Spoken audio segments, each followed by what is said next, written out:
중국의 유명한 수전하면 적벽대전이 떠오르는데요. 적벽대전은 다들 잘 알다시피 주유가 이끄는 오나라군이 조조의 위나라군을 화공으로 크게 무찔러버린 전투였죠. 그런데 그로부터 약 1100여 년 후 이와 비슷한 일이 벌어집니다. 바로 파양호 대전인데요. 파양호 대전은 명나라를 세운 주원장의 군대와 당시 최고의 군벌이던 진우량의 군대가 맞붙은 전투로 이때까지만 해도 세계 최대 규모의 수전으로 여겨지고 있습니다. 이 전투의 승리로 주원장이 중국 최강자 자리를 꿰차게 된 것이죠. 오늘은 주원장이 역사의 승리자가 될 수 있었던 계기가 된 전투, 파양호 대전에 대한 이야기입니다. 당시 중국 대륙을 지배하고 있던 왕조는 바로 원나라였죠. 유럽 지역까지 전 세계를 공포에 몰아넣었던 원나라는 14세기에 이르러 점차 나라의 명운도 기울어가고 있었습니다. 그러던 1351년 유복통이 일으킨 홍건적의 난을 시작으로 수많은 지역에서 농민 반란이 계속해서 일어나고 있었죠. 그중 장강의 남쪽에서 반란을 일으킨 세력 중에서는 굉장히 강력한 세력도 많이 있었습니다. 바로 무창을 거점으로 한 진우량과 그리고 평강을 거점으로 한 장사성이 있었죠. 또한 1355년 홍건적의 수장이던 곽자흥이 죽고 나서 그 세력을 이어받은 주원장은 윤영안과 유통해라는 장군 2명이 천여 척의 배를 이끌고 와 자신에게 항복하자 이를 이용해 강을 건너 강남으로 세력을 확장하면서 이후 태평과 채서구저 그리고 응천부까지 손에 넣었고 그렇게 진우량 장사성과 더불어 강남의 강력한 세력으로 급부상했던 것입니다. 또한 이들이 지배하고 있는 지역은 서로 인접해 있었기에 지속적으로 크고 작은 전투가 계속해서 벌어지고 있었죠. 한편 진우량은 원래 예문준이라는 인물 휘하에 있었는데요. 이 예문준은 주군으로서 서수위라는 사람을 섬기고 있었습니다. 그러다 서수위가 천안이라는 나라를 세웠지만 원나라와의 전투에서 패배의 세력이 약해졌고 이후 서수위는 모든 힘을 잃고 예문준에게 좌지우지되는 신세로 전락했죠.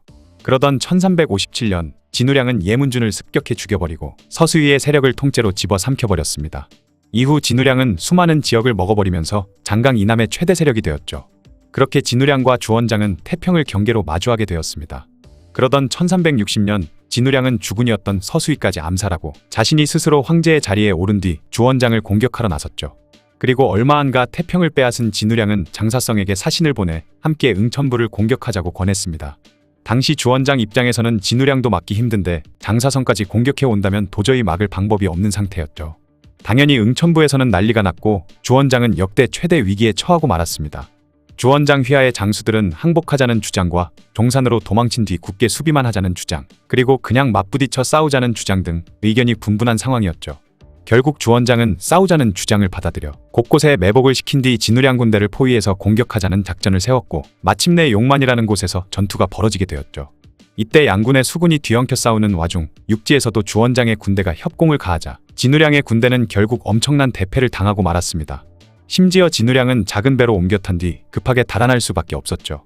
이때 주원장 입장에서 정말 다행스러웠던 것은 그가 가장 우려하고 있던 장사정과의 연대가 이루어지지 않았다는 점인데 당시 장사정 역시 군대를 이끌고 쳐들어왔지만 강음을 지킨 오량에게 막혀서 진입을 하지 못했던 것입니다.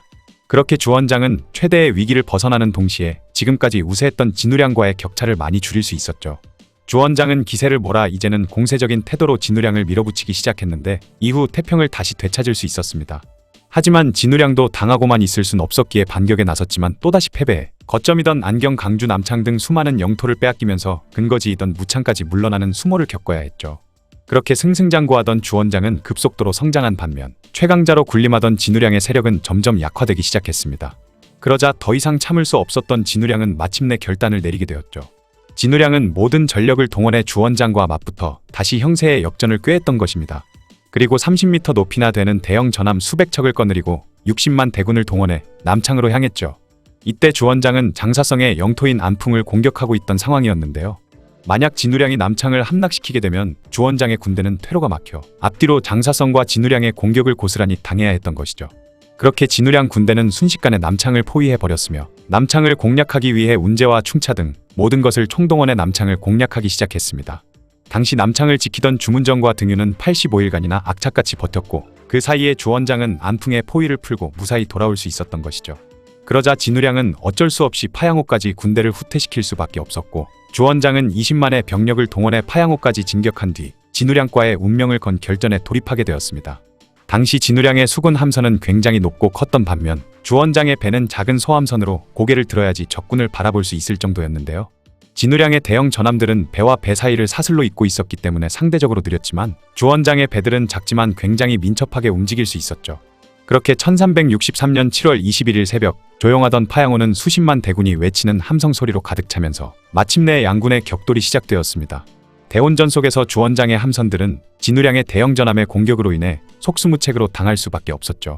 심지어 진우량군의 장수인 장정변이 주원장이 타고 있던 함선을 발견해 이를 노리고 달려들면서 주원장은 목숨을 잃을 뻔한 위태로운 지경에 이르기도 했지만 상우춘이 화살을 쏴 장정변을 물러나게 한 덕분에 위기에서 벗어날 수 있었을 만큼 굉장히 힘든 전투였던 것입니다.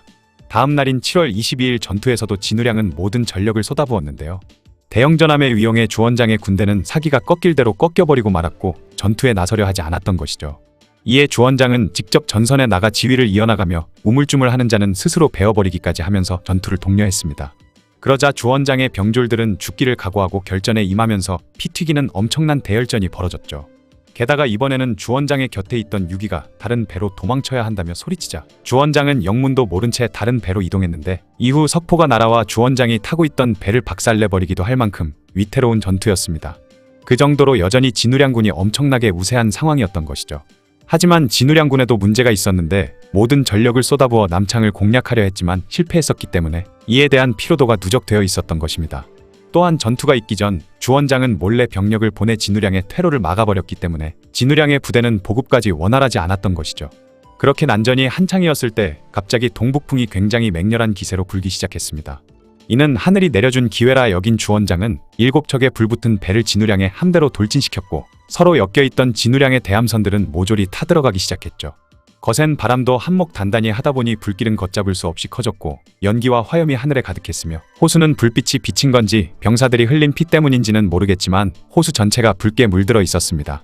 이에 진우량의 군대는 엄청난 혼란에 빠지고 말았고 소형전함 위주였던 주원장의 수군은 오히려 기동력을 10분 발휘해 기세를 몰아 진우량군의 무서운 공세를 가하기 시작했죠. 그렇게 불에 타서 죽고 물에 빠져 죽은 병사도 엄청 많았고 전투 중에 죽은 병사들도 헤아릴 수 없을 만큼 많았습니다. 심지어 진우량의 동생으로 용맹과 지략이 뛰어났던 진우인도 이때 전사하고 말았으며 그렇게 진우량군은 괴멸적인 타격을 받고 말았죠. 더 이상 버틸 수 없었던 진우량은 결국 퇴각하려고 했지만 이미 퇴로까지 막혀버린 탓에 이도저도 못하는 상황이었습니다. 그렇게 진우량은 또다시 며칠간 주원장군과 대치하다가 포위망을 뚫고 무창으로 도망치려 했지만 실패했고 엎친 데 덮친 격으로 식량까지 바닥이 나자 진우량군 내에서는 굶어 죽거나 도망치는 병사들이 속출했죠. 그러자 어쩔 수 없이 진우량은 남아있던 모든 전함을 이끌고 호수 입구로 돌진해 들어간 뒤 죽으림을 다해 싸웠지만 결국 벗어나지 못했고 그렇게 시간이 흐를수록 점점 피해는 커지고 밀리는 상황 속에 결국 진우량은 화살에 눈과 머리를 관통당해 전사하고 말았습니다. 그리고 태자였던 진선아도 사로잡혔으며 주원장의 목숨까지 위협했던 장수 장정변이 진우량의 시신과 둘째 아들 진리를 데리고 무창으로 탈출하는 데 성공했죠. 그렇게 진우량의 60만 대군은 모래성 무너지듯 처참하게 무너지고 말았던 것입니다. 진우량의 둘째 아들 진리는 무창에 돌아간 이후 재위를 이어받았지만 이미 세력을 다시 키우기에는 기세가 꺾일 대로 꺾여 있었기에 이듬해인 1364년 주원장이 무창을 포위하자 성문을 열고 항복하는 수밖에 없었죠. 그리고 완전한 승리를 거둔 주원장은 진우량이 거느리고 있던 장강 중류의 광대한 지역까지 손에 넣으며 마침내 장강 이남 최강의 세력이 되었습니다. 그리고 이 파양호 대전은 중국 전쟁사에서 소수의 병력으로 승리를 거둔 대단한 전투 중 하나가 되었죠.